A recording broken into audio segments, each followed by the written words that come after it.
सभी को नमस्कार। स्वागत है आपका आपके अपने YouTube channel Shukla education up पर। आज बात करते हैं हिंदी व्याकरण के एक नए विषय संबंध बोधक अव्यय। इससे पहले अगर आप हमारे वीडियो में नए हैं तो वीडियो को चैनल को सब्सक्राइब एवं वीडियो को लाइक एवं शेयर करना न भूलें।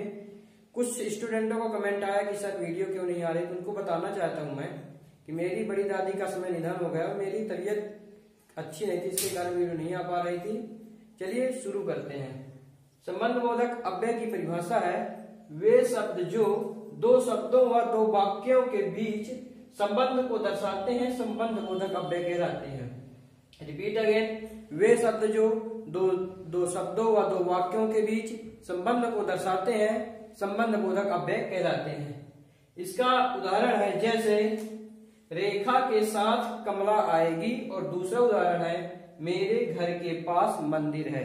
इसमें के साथ रेखा के साथ कमला आएगी, तो यहाँ के साथ जो है रेखा और कमला के बीच संबंध बता रहा है कि रेखा किसके साथ आए, रेखा के साथ कमला आएगी। रेखा के साथ कौन आएगा, कमला आएगी। रेखा के साथ कमला आएगी, तो यहाँ के साथ संबंध बोधक अव्यय है। दूसरा उदाहरण है मेरे घर के पास मंदिर है। यहाँ के पास शब्द मेरे घर के पास मंदिर, तो यहाँ के पास शब्द घर और मंदिर के बीच संबंध बता रहा है कि मंदिर कहाँ है, मेरे घर के पास है। अब इसके संबंध बोधक अव्यय के भेद के बारे में जानेंगे। कहीं कहीं संबंध बोधक अव्यय के 13 भेद हैं, कहीं कहीं 11 भेद बताए गए हैं, कहीं 9। मुख्य रूप से संबंध बोधक अव्यय के 8 भेद होते हैं। देखते हैं। पहला भेद होता है कालवाचक संबंध बोधक अव्यय। कालवाचक संबंध बोधक अव्यय।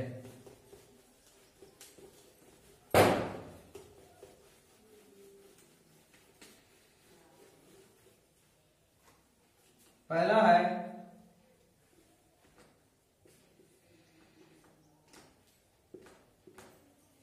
कालवाचक संबंध बोधक अव्यय।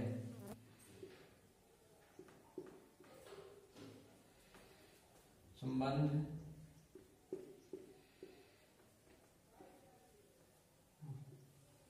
बोधक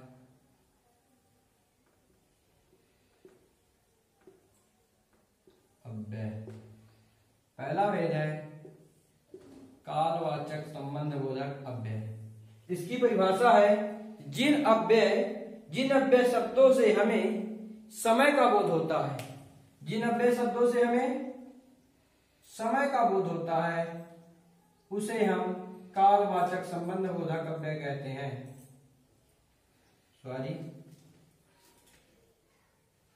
जिन अव्यय शब्दों से हमें समय का बोध होता है उसे हम कालवाचक संबंध बोधक अव्यय कहते हैं।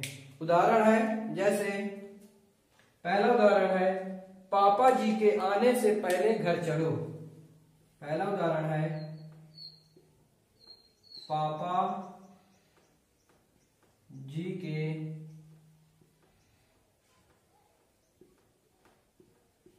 आने से पहले, पापा जी के आने से पहले घर चलो।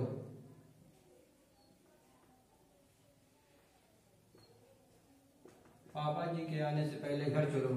और दूसरा उदाहरण है, पहला उदाहरण और दूसरा उदाहरण है राम के बाद कोई अवतार नहीं हुआ है। राम के बाद कोई अवतार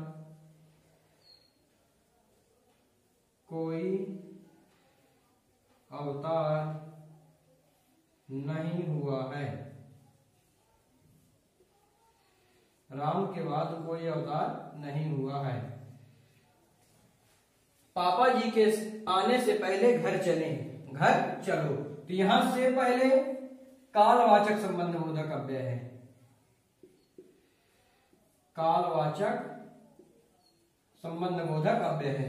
दूसरा उदाहरण है राम के बाद कोई अवतार नहीं हुआ है, तो यहां राम के बाद, यहां के बाद कालवाचक अव्यय है। कालवाचक संबंधबोधक अव्यय है, कालवाचक संबंधबोधक अव्यय है। अब दूसरा भेद है स्थानवाचक संबंधबोधक अव्यय। दूसरा भेद है स्थानवाचक।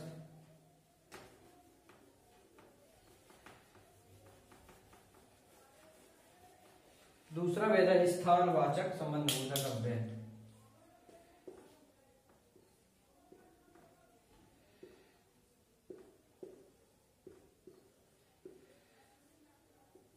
स्थानवाचक, इसकी परिभाषा है जिन अव्यय शब्दों से स्थान का बोध होता है उन्हें हम स्थानवाचक संबंधबोधक अव्यय कहते हैं। इसमें स्थान का बोध होता है। जिन अव्यय शब्दों से हमें स्थान का बोध होता है उसे हम स्थानवाचक संबंधबोधक अव्यय कहते हैं। उदाहरण है जैसे मेरा घर रमेश के घर से दूर है। मेरा घर रमेश के घर से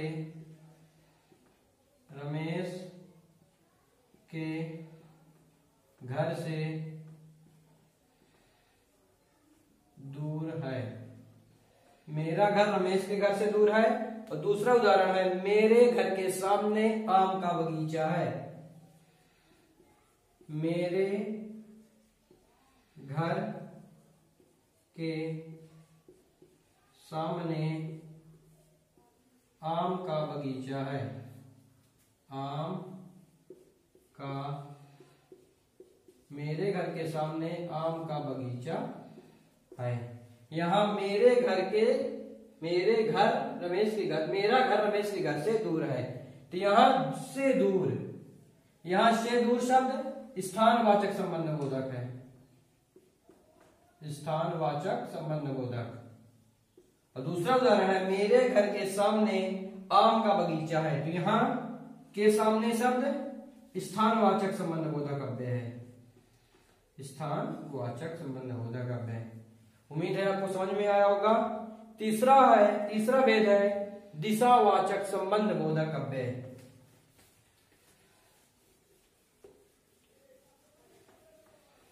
दिशावाचक संबंधबोधक अव्यय। तीसरा भेद हुआ दिशावाचक।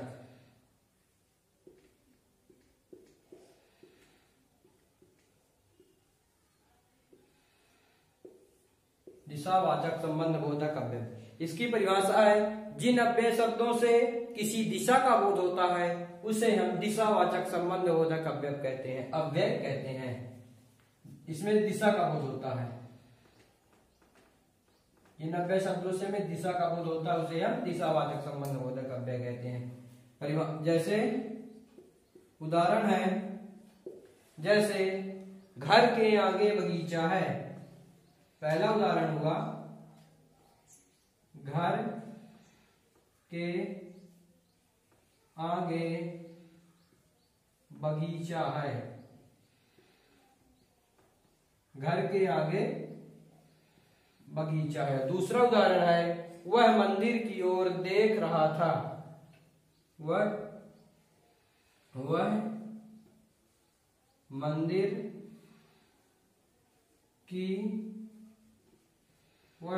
की ओर देख रहा था।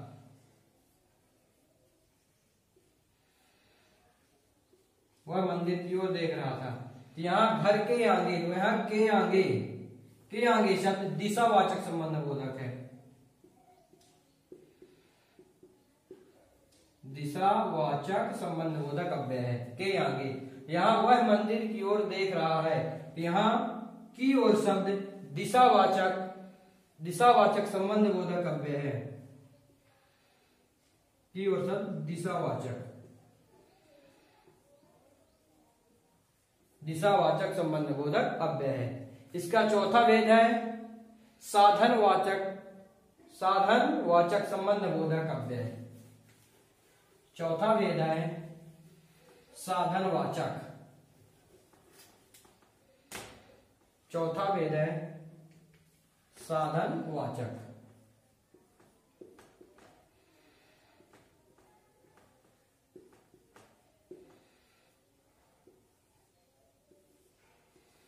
साधनवाचक संबंधबोधक अव्यय।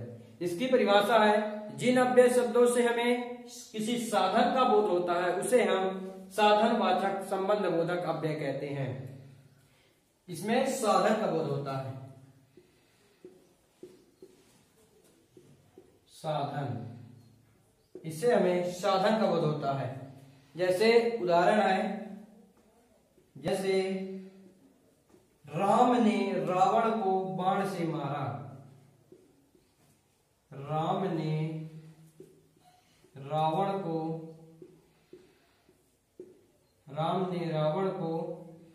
बाण से मारा।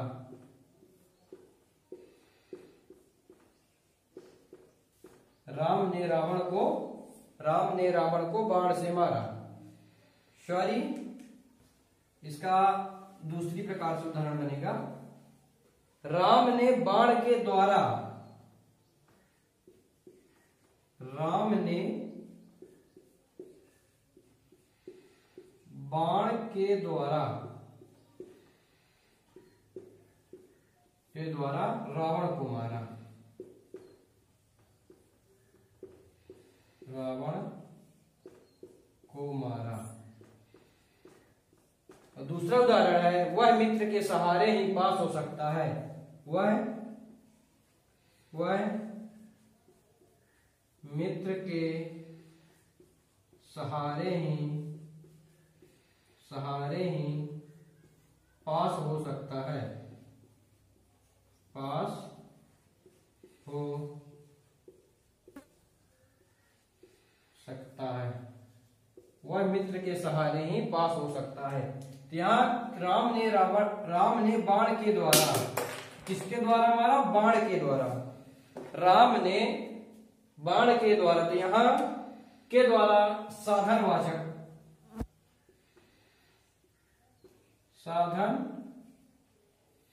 संबंधबोधक अव्यय है। यहाँ दूसरा उदाहरण है, वह मित्र के सहारे ही पास हो सकता है, तो वह मित्र के सहारे, तो यहाँ के सहारे शब्द साधनवाचक संबंधबोधक अव्यय है, साधनवाचक संबंधबोधक अव्यय है। राम ने बाण के द्वारा, तो यहाँ के द्वारा साधनवाचक संबंधबोधक अव्यय, यहाँ के सहारे साधनवाचक संबंधबोधक अव्यय। इसका पांचवा भेद है कारणवाचक संबंध बोधक अव्यय, कारणवाचक।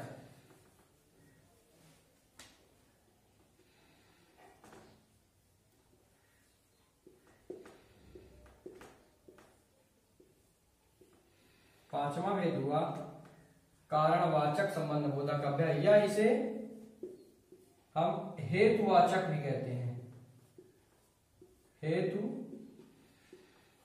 हेतुवाचक संबंधबोधक अव्यय। जैसे इसके उदाहरण है, जैसे सागर दिवाकर की खातिर चला गया। इसकी ये परिभाषा समझते हैं, जिन अव्यय शब्दों से किसी कारण का बोध होता है, कारण का बोध होता है, जिन अव्यय शब्दों से किसी कारण का बोध होता है उसे हम कारणवाचक संबंधबोधक अव्यय या हेतुवाचक संबंधबोधक अव्यय कहते हैं। उदाहरण है, सागर दिवाकर की खातिर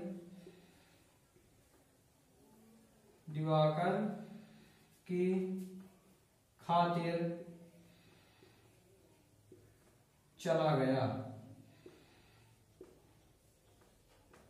सागर दिवाकर की खातिर चला गया। दूसरा उदाहरण है,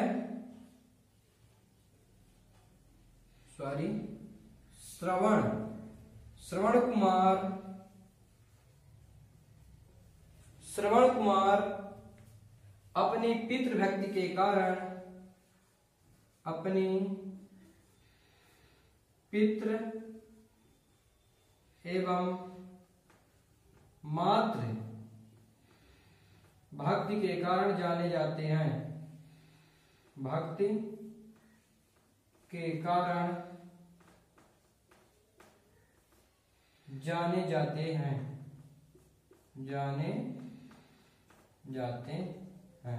श्रवण कुमार अपने पितृ एवं मातृ भक्ति के कारण जाने जाते हैं। सागर दिवाकर की खातिर, तो यहाँ की खातिर शब्द कारणवाचक संबंधबोधक अव्यय है, कारणवाचक। तो यहाँ श्रवण कुमार अपनी पितृभक्ति एवं मातृभक्ति के कारण, यहाँ के कारण भी कारणवाचक संबंधबोधक अव्यय है, कारणवाचक।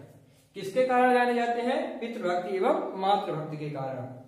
छठवां भेद है सादृश्यवाचक संबंधबोधक अव्यय।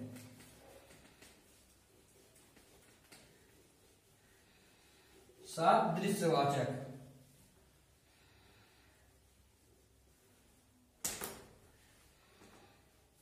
सादृश्यवाचक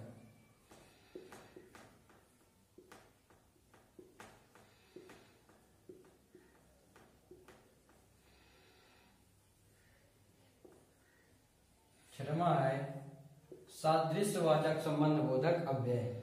इसकी परिभाषा है जिन अव्यय शब्दों से समानता का बोध होता है, समानता, जिन अव्यय शब्दों से समानता का बोध होता है उसे हम सादृश्यवाचक संबंधबोधक अव्यय कहते हैं। जैसे उदाहरण है, जैसे राधा के समान सीता भी सुंदर है, राधा के समान, राधा के समान सीता भी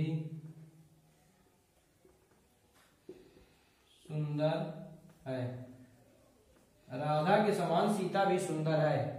और निखिल के जैसे सविनय भी ईमानदार है। दूसरा उदाहरण है, निखिल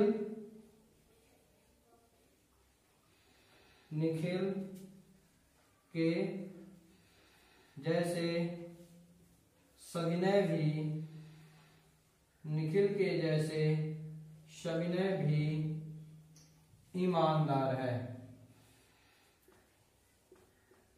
ईमानदार है। निखिल के जैसे सविनय भी ईमानदार है। राधा के समान, यहाँ के समान शब्द सादृश्यवाचक, इसमें समानता बता रहा है कि राधा भी सुंदर है, सीता भी सुंदर है, तो के समान शब्द यहाँ सादृश्यवाचक, सादृश्यवाचक संबंधबोधक अव्यय है। यहाँ निखिल के जैसे सविनय भी ईमानदार है, तो यहाँ के जैसे भी यहाँ सादृश्यवाचक अव्यय है, सादृश्यवाचक संबंधबोधक अव्यय है। सातवां भेद है विरोधवाचक संबंधबोधक। सातवां भेद है विरोधवाचक,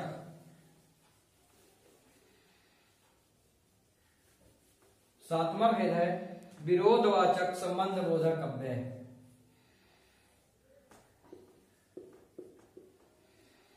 विरोध, सातवां भेद हुआ विरोधवाचक संबंधबोधक अव्यय।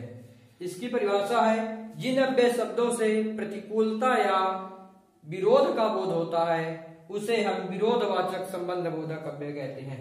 इसमें प्रतिकूलता, प्रतिकूलता या विरोध का बोध होता है, प्रतिकूलता या विरोध का बोध होता है। अब उदाहरण के माध्यम से समझते हैं। जैसे भारत ने पाकिस्तान के विरुद्ध लड़ाई की, भारत ने पाकिस्तान या पाक लिख दीजिए, भारत ने पाक के साथ के विरुद्ध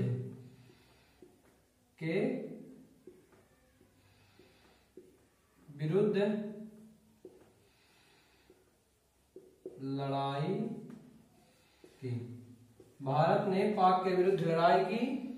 मोनू सोनू के विपरीत बोलता है। दूसरा उदाहरण है मोनू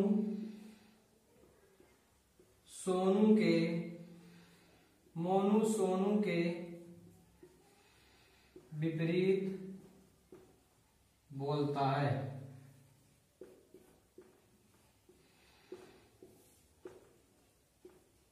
मोनू सोनू के विपरीत बोलता है। भारत ने पाक के विरुद्ध, यहां के विरुद्ध शब्द विरोधवाचक संबंध बोधक अव्यय है। विरोधवाचक संबंध बोधक अव्यय है। दूसरे में मोनू सोनू के विपरीत, यहां के विपरीत शब्द विरोधवाचक संबंध बोधक अव्यय है। विरोधवाचक संबंध बोधक अव्यय है। विरोधवाचक संबंध बोधक की परिभाषा थी, मतलब जिन अव्यय शब्दों से प्रतिकूलता विरोध का बोध होता है उसे विरोधवाचक। इसके उदाहरण में भारत ने पाक के विरुद्ध है, तो यहाँ विरुद्ध के विरुद्ध विरोधवाचक संबंध बोधक हुआ। यहाँ मोनू सोनू के विपरीत, तो के विपरीत यहाँ विरोधवाचक संबंध बोधक हुआ। इसका अंतिम भेद है, 8वां अंतिम भेद हुआ सीमावाचक संबंध बोधक अव्यय। सीमावाचक 8वां एवं अंतिम भेद हुआ सीमावाचक।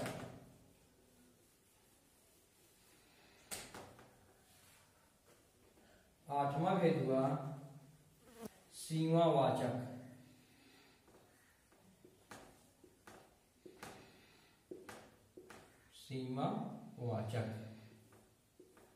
सीमावाचक संबंध बोधक अव्यय। इसकी परिभाषा है, जिन अव्यय शब्दों से किसी सीमा का पता चलता है उसे हम सीमावाचक संबंध बोधक अव्यय कहते हैं। इसे सीमा का पता चलता है, सीमा का पता चलता है उसे हम सीमावाचक संबंध बोधक अव्यय कहते हैं। उदाहरण है, जैसे पहला उदाहरण हुआ, समुद्र पर्यंत यह पृथ्वी तुम्हारी है। समुद्र पर्यंत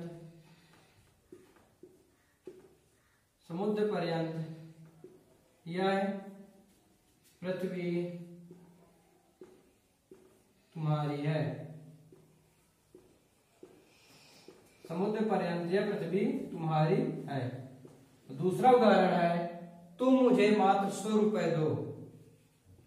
तुम मुझे मात्र